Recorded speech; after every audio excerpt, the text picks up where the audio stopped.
Thank you. This is WZRD Chicago 88.3 FM.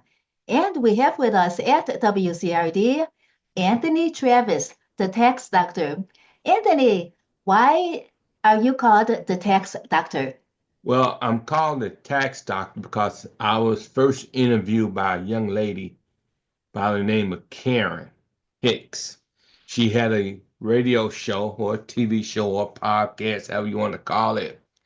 And I talked so much about property taxes and broke it down so simple that she gave me the title, the tax doctor. Well, we do, almost all of us need a tax doctor to deal with taxes. But you concentrate, focus mostly on property taxes or all taxes? No, just property taxes. Mhm. And the reason for that, because I had the opportunity to serve on the government task force for property tax relief under the umbrella of Representative Mary Flowers.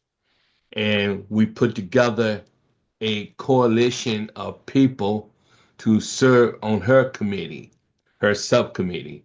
And we put out a 62-page report that talked about the crisis in our state and why this system needs to be overhauled. At that time, was the state legislature doing a big like a everybody was almost 88 legislators, right? Were Yeah, yeah. studying, trying to find some relief for is property taxes or just tax reform. Property tax reform. Hmm. And a lot of that is it because of there are too many layers of bureaucracy that is causing all these taxes, a lot of But these taxes? there is a twofold situation. Number one, as you just pointed out, we do have too many units of government, over 9,000, and we have 856 school districts, which is way too many. And when you think about all these units of government, it costs us 33.8 billion in property taxes, and the schools cost us over 20.8 billion in property taxes. And you got to look at all of these superintendents that each school district must have by law. So you may have 4 or 5 school districts in one community. That's 5 superintendents you got to have. And you're paying these people from 150 to $400,000. And some superintendent may have 100 kids. And this is where the bulk of your tax dollars go when you look at your tax bill. Let's say your entire wish list of reform goes through, and we are able to eliminate a lot of these units of government that we really don't need. Then, how much of the tax burden would the property tax burden would you be able to cut? Well, if you look at it from just say the school districts, if you got the school districts down to, as we're supporting a bill for 50 countywide school districts, that means you eliminate 800, 806 school districts that you would need. And when you look at your tax bill and you look at what you're dishing out to the school districts in your community, if we eliminate that district off of your tax bill and put the onus on the government, and we're talking about Article 10, Section 1, education is free, K to 12th grade. The state is responsible for the primary financing of public education. And we would like for the state to do like Hawaii, California, Michigan, and Indiana, fund education at 100%. That will give homeowners, the business community, a major infusion of property taxes that they would not have to pay. Where would the state to get the money? Would they be able to get the money from the federal government, or would they have to raise taxes for the Illinois residents? The state will have to raise the revenue statewide because they can raise more money statewide than a lot of these poor communities can. And that was the problem they had in California. California is just like Illinois. The rich communities could afford to give their children a Rolls Royce type of education, where the poor community can only come up with a Volkswagen type of education. And when the taxpayers in the 70s got sick and tired of these county assessors charging them anything on their tax bill, they said they had enough. The one difference for us is that we don't have the Supreme Court on the side of our children like they did in California. And when I think about what happened in California, So Proposition 20, what was the number? Proposition that was Proposition 13. 13. Okay. Now, this is the kicker. This arrangement was great for property-rich districts, but rotten for community with low assessed value and lots of students. That's the crisis we have here in Illinois. We got all of these property-rich communities. They can afford to give as we say, the Cadillac or Rolls Royce services to their children. Most of us can't do that. And in Illinois, our rural community, they are so poor. We're talking about white communities, black communities. They are so poor that in the southern part of Illinois, that section is considered like the red state.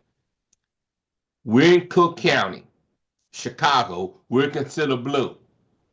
So the bulk of the money comes from the blue portion of the state that goes to Springfield, and then Springfield turns around and gives the money back to other parts of the state. Therefore, the blue portion of Illinois send more money to Springfield and get less in return. But when we think about Proposition 13 in California, they decided to put the onus on Sacramento. So now Sacramento fund education through the general fund. So we sent some information down to the LRB, the Legislative Reference Bureau, to create a bill to get the schools off the property tax system and to show the state how they can raise revenues from a plethora of streams, like the cannabis, gaming, casinos, educational fee on everything you can imagine. How responsive are the legislators to this plan? Well, we have been in the communications with Legislative Representative Natalie A. Manley. She is a deputy majority leader. We had 3 meetings with her. We spoke to the Speaker of the House. We spoke to the President of the Senate. We're in communication with Representative Nicole Laha from the 82nd District. I've been in communication with Representative Tracy Katz up in Northbrook. And these folks are interested in reform and consolidation. So most of these legislators, what kind of communities do they come from? Do they come from the property-rich communities, or do they come from the poor, or what is the majority of communities? I would say Representative Tracy Katz come from Northbrook, and Northbrook is not a poor community. Mm-hmm. Representative Nicole Laha come from Lamont, Illinois. That's Lamont, I think, is somewhat middle class. And then Representative Natalie A. Manley come from Romeoville. So that's middle class communities. Okay. Now, our problem started back in 1969, 1970 at the Illinois Constitutional Convention. And what is so striking is the educational piece at the convention, where the delegates wanted to have the state fund education at a 90% percentile, and taxpayers will only have to pay 10%. Well, they had one delegate to stand up and say, I disagree. I disagree. What about the exceptional children? Now, when he raised that issue, he was talking about white children. Okay. Now, I would take the position that if the state could afford to pay 9% to educate your child, and all you have to do is pay 10%, why would you be so adamantly against that? Well, what we have found out is that in some of these communities, they don't want their money go to educate other people's children. And that's where racism come in at, and classism. Okay. Our job as adults is to look out for the best interests of all the children in this state. Because as adults, we're responsible to educate these kids and pay for the way we educate these kids. And we done found out property taxes is not the best way to go. And that's a crisis all over the country now. That 9% and 10%. Could you explain a little bit more? So the state would only pay 90%. 90%. 90. Okay. Yeah, the state would have paid 90%. Mhm. And homeowners and business people, all we would have paid was 10%. And so what is That it? didn't fly. What is it now then? Now, we pay closely, I would say 70%. And And the state pays less than 30%. so was it the result of legislators like the one that wanted to protect the white children's education that led to it being 70-30? That was a delegate at the convention. Delegate, okay. Well, Yeah. it was only one delegate. Were there a lot that thought that he or she did? Well, the problem was that the other delegates that wanted equity and equality did not do a good job to stand up and fight for their position. Therefore, they walked away from the convention, kicking the can down the road. Therefore, here we are 55 years later, and look at the crisis we have today. Now the situation with funding education is so out of hand that people are losing their property now over taxes. And if you following what's happening at CPS in Chicago, they got a $9.3 billion deficit. They got a teacher's contract, and a teacher want 9% pay raises. And the city don't have that kind of money. And one thing about Cook County, when you talk about the school districts, we have 140 school districts in Cook County. 140. But 140 out of the 806 in the state. Yes, absolutely. Now, we try to follow the model of Florida. Florida has 2,838,000 students. They only got 70 school districts. We got 1,900,000 students and 856 school districts. Now you tell me, what sense do that make? So since they have it set up this way, who does it help most? Who benefits the most from such a system? The rich community benefit the most because they can afford to have their school districts look like country clubs, where in poor communities around the country, you got buildings with holes in the ceiling, water coming through the roof.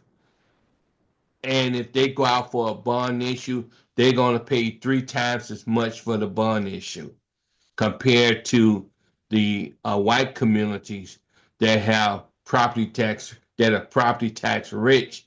They can float bonds or borrow money and pay less money on borrowing the money than the poor communities. So even the rich communities have to rely on bonds to make ends meet then and for their schools. Yes, yes, they're go out and borrow the money, Mm. but it ain't gonna cost them that much to pay the money back. Mhm.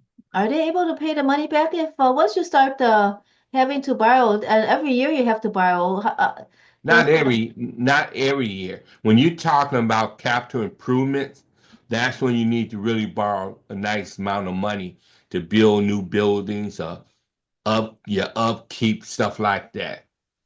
and then what about the credit ratings of the districts in the rich districts versus the poor districts? Oh, those districts have a good bonding rate, Mhm. unlike the poor communities.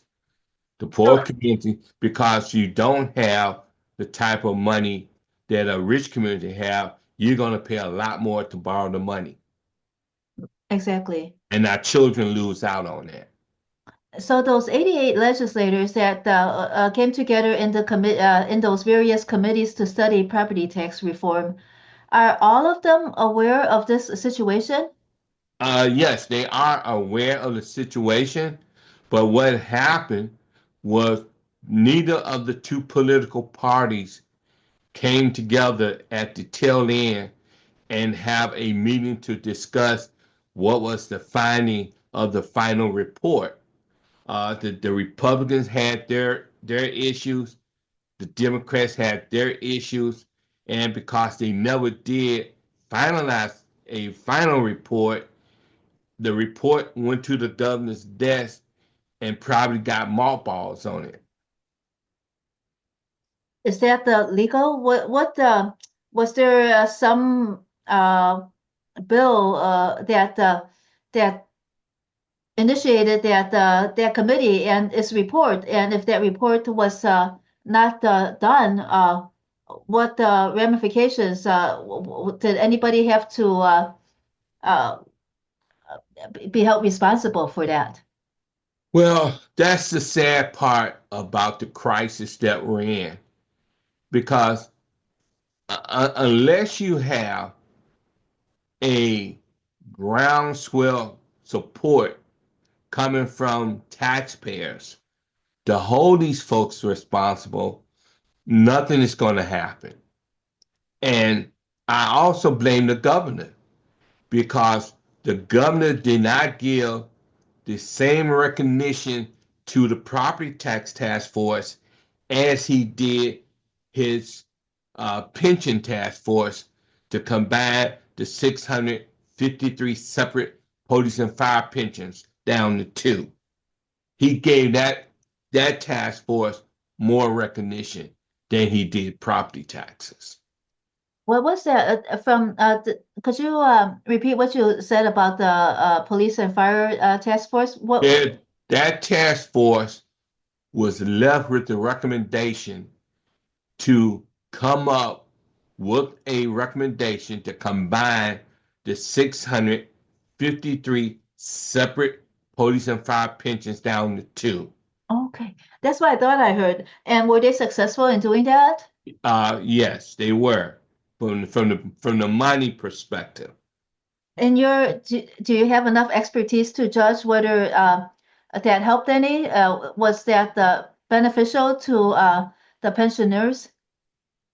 To a degree, but the problem was you still had police and fire people fighting that movement, but the Supreme Court did step in and rule in favor of the task force. and gave the governor a victory on the combining of those pensions down to two from a financial perspective. Is it on account of scaling pensions? If they're all combined, then there's less interest to pay since more money is bundled together. What Well, apparently what happened, it did not violate Article 13, Section 5 of the Constitution, because you cannot impair or diminish their benefits. So since it didn't do that, it was not in violation of the Constitution. okay. Were they able to save any money at all? Was it That now that's the $10,000 question. That's still out as they say. The jury is still out on that issue. my good? And when did the governor sign that? That was done 2020, I think 2020. And between 2020 and now, the governor did not dedicate that much attention to property tax reform. Not at all. No. And people have lobbied him, but he has not responded. I would say he have not responded. And then you got, I think the sad part about it when you mentioned the 88 members of that task force, a lot of them didn't want to be there. Who appointed them to be there? The governor, no, he created the task force. What? So Just out of curiosity, what other task force did he create? those were the main two Okay, that I know of. okay. And the property tax task force is the one that got all all of the madness because the Democrats did put together a good report, just like our subcommittee put together a good report where they talked about the consolidation of school districts. They talked about the liquidating of some of these units of government. So So, in other words, do you have an, well, maybe you can't speculate, but do you know why do they want to keep all those units of government? And is it on account of so-called nepotism? They want to keep those jobs open for cronies, or you hit the nail on the head. You hit that nail on the head. They cronies. I mean, we got 1,400 townships. What do we need with township government in 2025? Township government started in 1850. Township government have outlived their usefulness. Matter of fact, even Indiana is floating the bill to get rid of their townships. Okay? And so we need to do the same. Township government is nothing more than a free payday for some of these elected officials because you can be a township supervisor and also run to be a state rep or a state senator. And then you're truly double dipping. and that does not violate any ethics law because no ethics No, law I don't. to address this issue. Right. Do you have any idea about other states? Are other states allowed to act the same way as Illinois does? I'm not quite sure about that, but Illinois is a strange animal. Corruption runs wild. I mean, when you look at Illinois and Mike Madigan is on trial for corruption, we have over $500 million in corruption coming out of the state of Illinois. They call Cook County crooked Cook County because of corruption. Mm. Who calls a Cook County crooked Cook County? Um, ordinary people and folks outside of our state who look at Cook County. Do you know if we're comparable to metropolitan areas such as New York and Los Angeles? Have you had any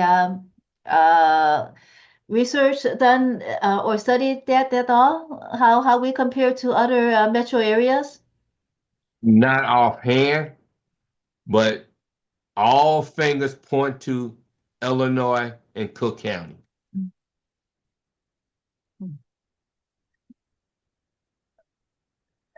So Cook County is Cook County government is headed by um, Cook County President Tony Preckwinkle. Does she have any say about these taxes? If she were to put her foot down and say that she wants to consolidate, has anybody asked her if she wants to have a hand in doing any of this consolidation? Well, I had an opportunity to speak to her while she was doing a WVON show, and I raised that issue about consolidation, and she didn't want to get involved. But I have reached out to Commissioner Bill Lowry, and he brought in a guy by the name of Jim Thompson, who is the property tax czar coming out of President Preckwinkle's office. So our coalition, the Citizens to Save Illinois / We the People campaign, we did have a Zoom meeting with Commissioner Bill Lowry and Jim Thompson. And so we laid out our position that we support getting the schools off the property tax system. We support the consolidation and liquidation of the 9,000 units of government and cutting that down to more than 2,500 at best. Because that's all we need is 2,500 units of government. Illinois is the laughing stock of the country. And folks look at us and say, what is wrong with us? One of our members named Gary, I'm sorry, Gary Ping, Dingle. He grew up, he was born and grew up in Miami. He lived in Maryland. He lived up in New York. And when he got here, he said, I don't understand this system. This is the most craziest thing I have ever seen. He said, what's a township? Because other states don't have townships. Okay. We got township government. And township government was the first form of government we had in this country when in 1850, when Illinois got founded. That was the first unit of government we ever had, was township. But somehow there became counties We became more modern. Mhm. And because we became more modern, we ended up with county government and local government and township government. Well, we already had local government and county government. And now that we have county government can pick up a lot of the different attributes that the township offer, those benefits. But when you think about township government, they only have three jobs, three functions. One is the township assessor, assess property, which they don't have to do no more. General assistance, which a lot of them don't have that many people to give money to, so that money's sitting in the bank, and buildings and bridges and roads. Infrastructure.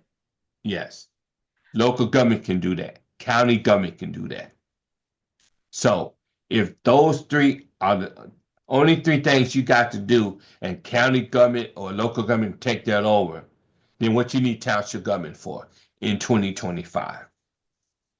Other than having a strong army of political people to work on campaigns. So, in other words, uh, Illinois is pretty entrenched in this system.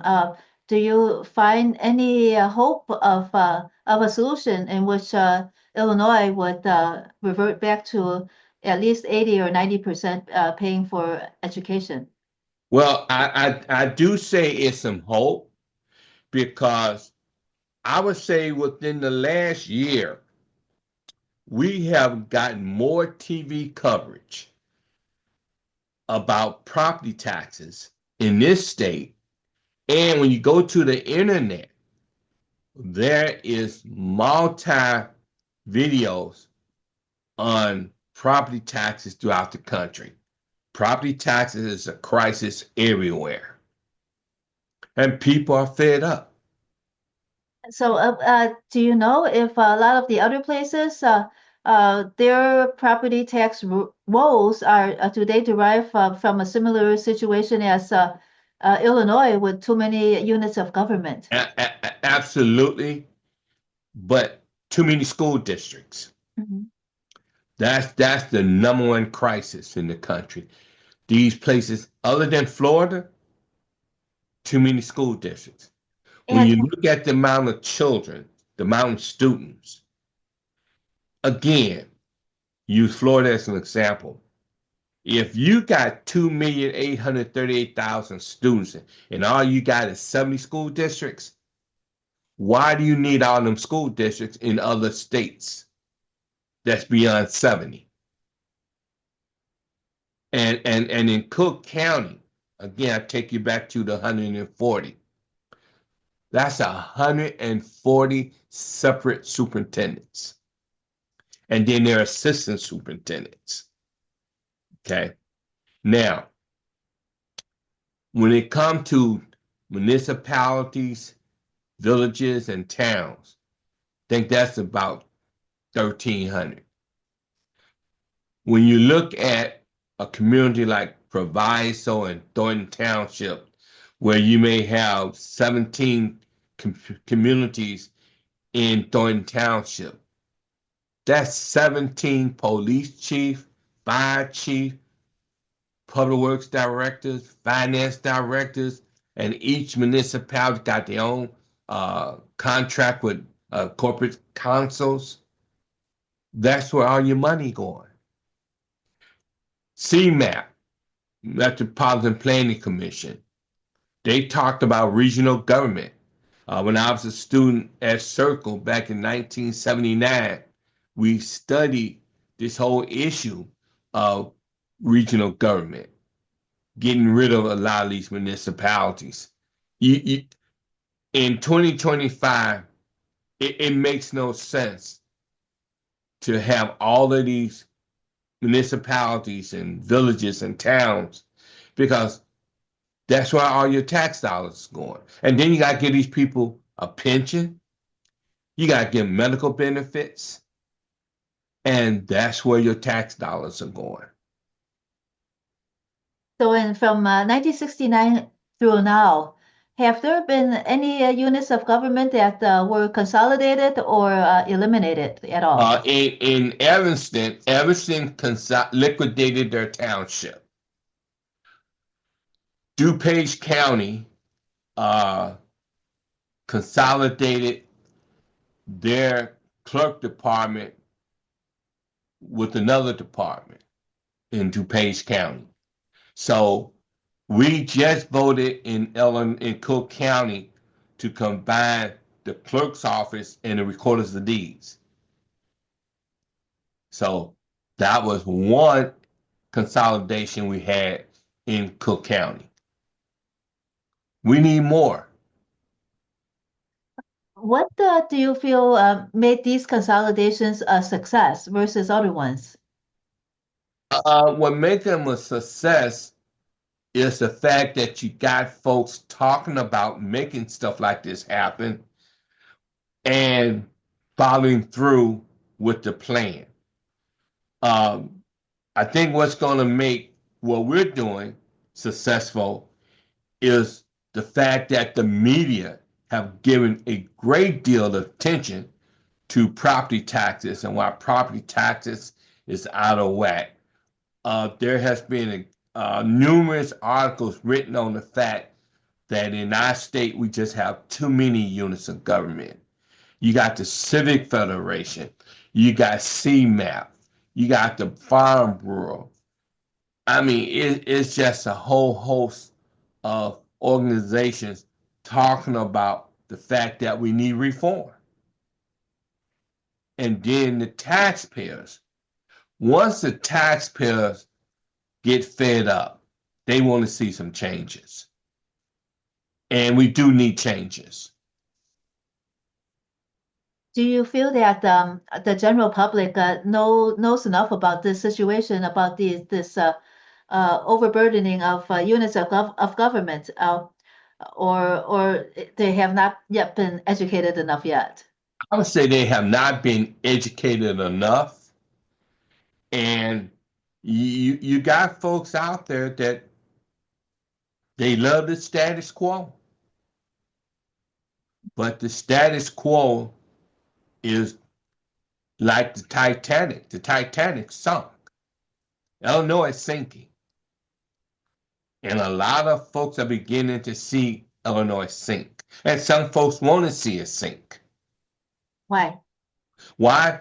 Because some folks don't want to stop this freight train until it's too late because they like the system like the way it is. In other words, They benefit from the system. mhm. And they'll just keep on using the system until the system is not there anymore, and then they'll move on to something else. Well, by that time it would be too late because as we know, when the Titanic hit that iceberg and the owner of the Titanic was on the ship, he made a bad calculation.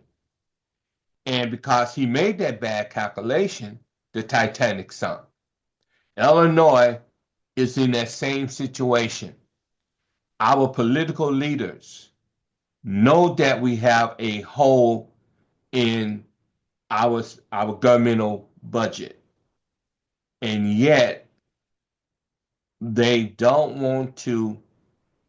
have the political will to fix what's wrong.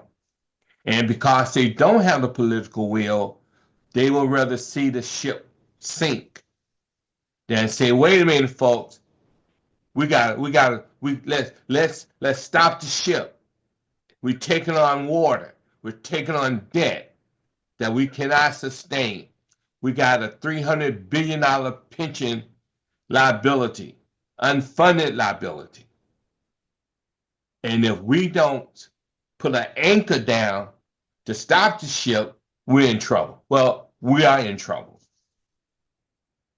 When was the shift? When was Illinois in a better shape, and who caused it to shift around like that and go downhill? The politicians did this back when Daley was mayor, and they decided that they did not want to fund the pensions, and they took a 10-year pension holiday.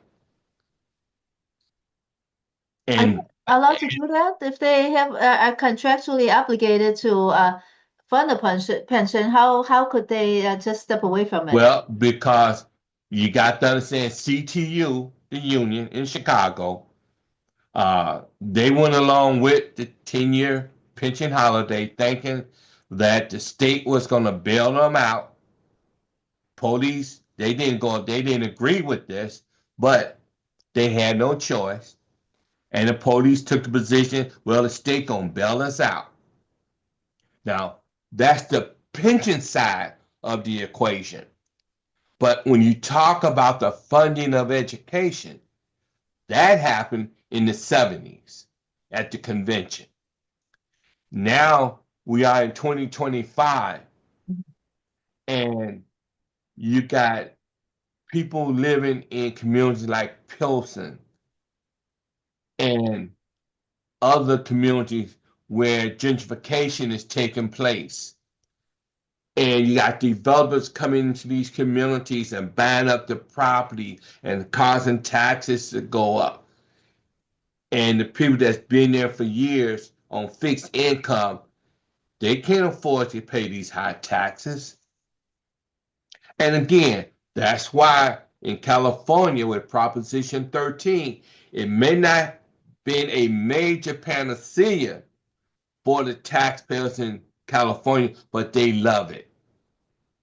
Because what they did with Prop 13 was took the law, they took the assessors out of the equation and put the percentage into the law that you cannot raise taxes no more than 1%, 2% per year of the assessed valuation or the market value of the property.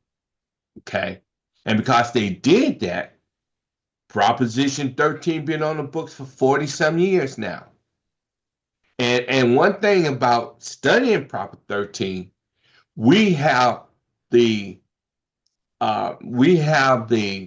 fortitude to look at the good, bad, and ugly of Prop 13 and create our own Prop 13 by understanding the failure of Prop 13. You got business in California pay no, Disney don't pay no property taxes. Okay? And that's the one good thing about when you look at what's happening in other states. Other states, whether it's red or blue, they do some good things. But you have to modify this stuff. Best practice, what we call it. You have to look at best practice. And you got to fit best practice to work for you, work for our taxpayers. Okay? And if we did best practice when it comes to these school districts, we would say, because we got a declining student ratio, it's time to consolidate these school districts. New Jersey and Illinois, they run neck and neck, 1 and 2, 1 and 2 with the highest property tax rates. Okay? And one of the representatives in New Jersey said, if you want to make New Jersey affordable, consolidate the school districts. So they have the same problem we got. Are they successful at all? Do you know? Are they consolidating at all? That's what they would like to do.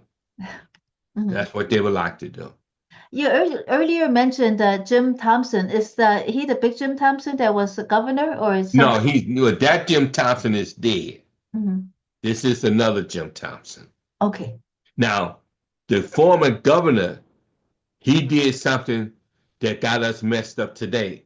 And that was in 1989, he signed into law the 3% compound COLA that the retirees get in this state. There's no other state in the union that give their retirees a 3% compound interest rate every year. That needs to be fixed, but you cannot fix the pension crisis until you have a constitutional amendment to Article 13, Section 5. To what? To Article 13, Section 5. mhm. That was the article that was passed in 1970, December of that year, with only 37% of the vote. You okay? And it passed, or did it pass? Yeah, it passed. That's why we're stuck with that law. Why is 37% enough to help it pass? Is that Because that was it passed when you look at the percentage, okay, it got over 50-some% of the vote. Okay. But only 37% of the people came out and voted. Okay. And because that few people came out and voted, it passed. wow? Mm. And here we are stuck with this monstrosity for all these years. And then last year, a year before last, we just passed Proposition 1. Okay, that was another a fiasco, putting all the benefits of the government workers into the Constitution. And Amendment 1 only affected the public sector workers. And we tried to tell people this bill is not going to be in your best interest.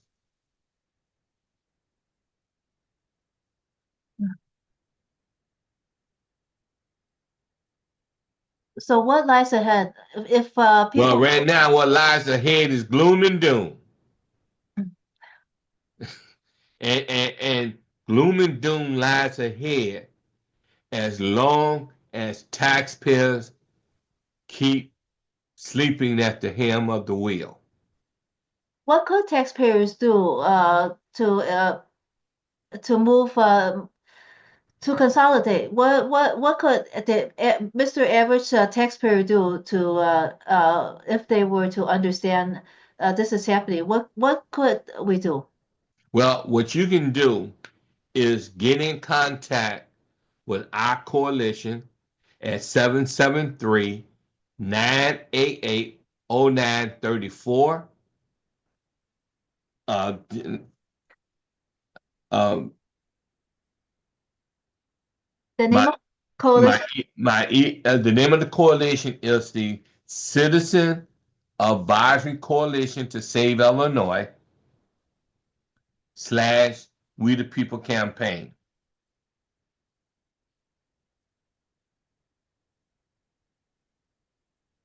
And is property tax reform the only issue that the We the People campaign is working on, or is there more? Yes, it's property tax reform and it's government unit liquidation.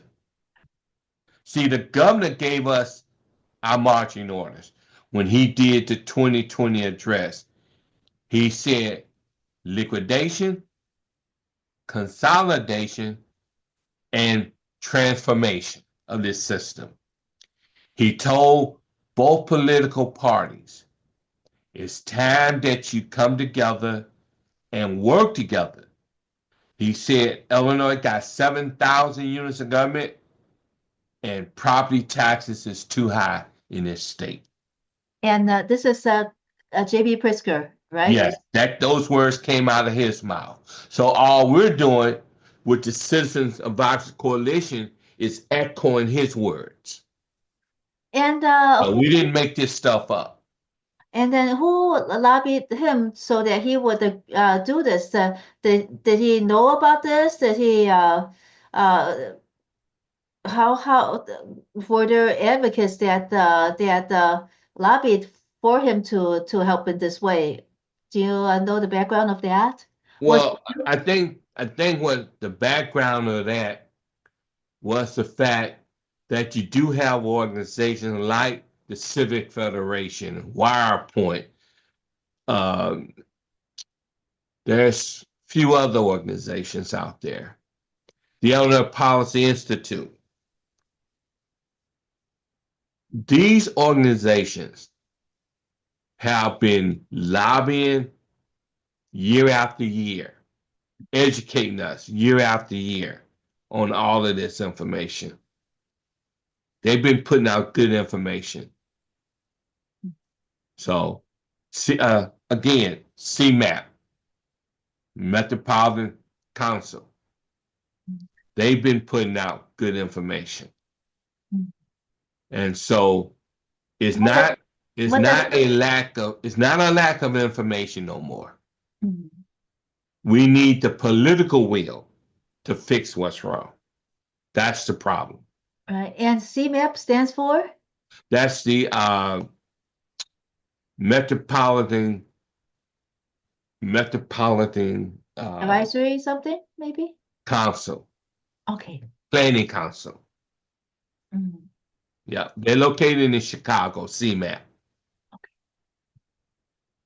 Ah. Eh, what was the last success you had? Were there any successes? Well, that's what we're working on. Um, we know that there's like 300 to 500 small townships. We're trying to get those liquidated because we do need some success Are of this. they, yeah, are they resisting? Do they know who they are? Are they Oh resisting? yeah. Well, you got the part of the problem is that you do have legislators that work in township government that are now state reps and state senators. And because they run in that circle, they want to protect those paychecks. Okay. In other words, there's no political will because of the paychecks then. Absolutely. It's all about the money. Mhm. And do they put any effort into obfuscating uh, this reality? Well, what they do, they block reform. Mhm. That's what they do. And then you got to understand, Mike Madigan spent 50 years in Springfield. Mike Madigan make his living off of property tax, representing the big high rises on property tax appeal. Mike Madigan, John Cullerton, Alderman Burke, they spent their life making a profit off of an industry that should have never been. But Matter of fact, when you think about the Illinois Constitution, the founding fathers did not want us to use property taxes as a vehicle to fund government. They wanted the income tax system used for that purpose. And what the politician did was found a way to make property tax a a business. And that's why Mike Madigan spent 50 years blocking property tax reform. well, he blocked the reform. Did he have any part and John Cullerton and who was the other person that Alderman Burke, because they Alderman Burke? they were lawyers. They rep that was their industry. Mhm. Did they have any part making it the way it is? Oh yes. Oh yes. So Yeah, they didn't fight for no reform. And that's why Burke ended up in jail. You know, getting business people to buy use his law firm for property tax relief. And the sad part about all this is that people like you and me, we had to make up the difference. When those people who paid Burke and Cullerton and Mike Madigan those big fat paychecks to cut their taxes, us little people, we saw our taxes go up because somebody had to shift the burden. Somebody had to pick up that cost. and Mike Madigan, John Cullerton, Ed Burke, did they benefit from all these units of government, their political war machine? Do some of Absolutely. You never heard Mike Madigan talking about too many units of government. You never heard John Cullerton talking about too many units of government. You never heard Burke talking about too many units of government. Matter of fact, you don't hardly hear none of these aldermen talk about too many units of government. Are there any elected officials? If so, who are they who are working toward trimming these units of government? Well, right now we are in communication, as I stated earlier, with Commissioner Bill Lowry and the property tax czar Jim Thompson. And Jim Thompson was appointed by whom? He works out of the president's office, Tony Pretwinkle's office. Hmm. So he works for the county. So it was President Preckwinkle who appointed him then. I think so, yes. Okay. Well, very, very interesting and very informative. Uh, it, so what could citizens do to advance this, talk with their legislators? What Yes, they, the citizens should be on the phone every day, calling a state rep, calling their state senator, and telling them, we want property tax reform. We want units of government reform. We want the schools off the property tax system. We want pension reform. That's what they need to be doing. and the People's Action Network are Then, a group of these people that are working for this one cause. yes, And when did it come into being, the People's Action Network?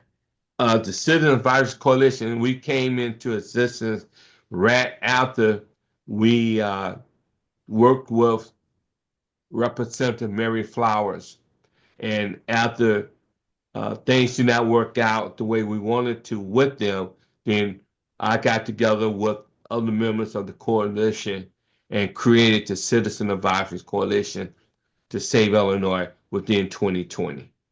The citizens of what? The coalition? The Citizen Advisory Coalition to Save Okay. Illinois Okay. / We the People campaign. Okay. Okay. People campaign. Okay. Well, later, send me the links for all these organizations so that we could put them in the description of this interview. And let's talk again. Keep up the work, and let's talk again soon about what else we could do and what you are doing. Anthony Travis, the tax doctor. Thank you. Thank you. Hey, by the way, Yeah, what is your daytime job then? Your day job? I, I am a community activist Mhm. and I'm here fighting for taxpayers. Well, thank you so much for your work. Did you were you affected by the high property taxes? What inspired you to actually jump in and do something? Well, at that time, I was affected by property taxes. I am a disabled veteran, Mhm. and by me being 100% disabled, I pay no property taxes. And because I pay no property taxes, it allows me the opportunity to be out here on the battleground or in the battlefield to fight for people like you and other people because I realize this system is hurting the communities, especially the black community. And And now it's hurting the brown community. Mhm. And there are a lot of poor white communities throughout the state of Illinois. Mhm. I guess this issue affects us all. Yes, it does. Mhm. Yes, Okay. it does. All right. Anthony Travis, if our listeners want to learn more about you and your work, where should they go? They should call me. As I said, 773-988-0934. Excellent. Anthony Travis, thank you so much for joining us on WZRD Chicago 88.3 FM today. Thank you for having me. Thank you.